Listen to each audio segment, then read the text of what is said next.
L'action de Main Street Capital a connu une ascension vraiment fulgurante. Aujourd'hui, on va décortiquer ensemble les facteurs clés qui se cachent derrière cette performance plus qu'impressionnante. 191%. Voilà, c'est le gain de l'action sur 5 ans. Un chiffre, franchement, un chiffre qui claque et qui justifie à lui seul qu'on se penche sérieusement sur la question. Comment est-ce qu'on arrive à un tel succès? C'est la grande question. Et pour y répondre, on va regarder ça sous tous les angles. Les données, bien sûr, mais aussi la stratégie et le contexte général du marché. Allez, première étape, on plonge dans les chiffres bruts. C'est ce qui va nous permettre de vraiment visualiser cette dynamique incroyable. Ce qui frappe tout de suite, c'est pas juste la croissance, c'est son accélération. On parle de 4,9% sur le dernier mois, pas mal, près de 20% sur un an, ça devient très sérieux. Et puis sur le long terme, ça explose, 114% sur 3 ans pour arriver à ce fameux 191% sur 5 ans. On voit bien que c'est une performance qui s'est construite petit à petit, mais de manière très solide. Bon, maintenant qu'on a vu l'extérieur, passons à l'intérieur. On va soulever le capot et regarder ce qui fait tourner le moteur financier de l'entreprise.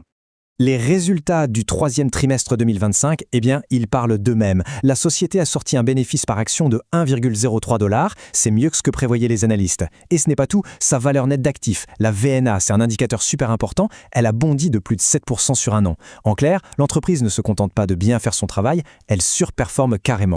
Et le plus intéressant, c'est que ça ne semble pas prêt de s'en arrêter. Les performances passées sont une chose, mais les prévisions, elles, donnent le ton pour l'avenir. Pour le quatrième trimestre, la direction s'attend à un revenu net d'investissement encore plus élevé. Mais le chiffre qui retient vraiment l'attention, c'est le rendement des capitaux propres, prévu à plus de 17%. C'est un niveau de rentabilité exceptionnel pour ce secteur, ça en dit long sur l'efficacité de leur modèle. D'accord, les chiffres sont bons, très bons même. Mais comment est-ce qu'ils y arrivent? C'est le moment de décortiquer la stratégie qui permet de générer autant de valeur. En fait, leur plan de jeu est assez clair et repose sur 4 piliers. D'abord, ils visent les entreprises de taille moyenne, le middle market. Ensuite, ils font des acquisitions intelligentes qui complètent ce qu'ils ont déjà. Ils modernisent aussi leurs opérations, notamment avec l'IA. Et surtout, point crucial, ils savent exactement quand vendre leur participation pour encaisser les profits. Et voilà une preuve éclatante que cette approche fonctionne. Aujourd'hui, la valeur de leur portefeuille d'investissement est estimée à 18% de plus que ce qui leur a coûté à l'origine. C'est ça, la création de valeur concrète, noir sur blanc. Juste une petite pause pour être sûr qu'on est tous sur la même longueur d'onde avec ce terme. La valeur nette d'actifs, la fameuse VNA, c'est tout simplement la valeur réelle des actifs d'une entreprise une fois qu'on a retiré toutes ses dettes.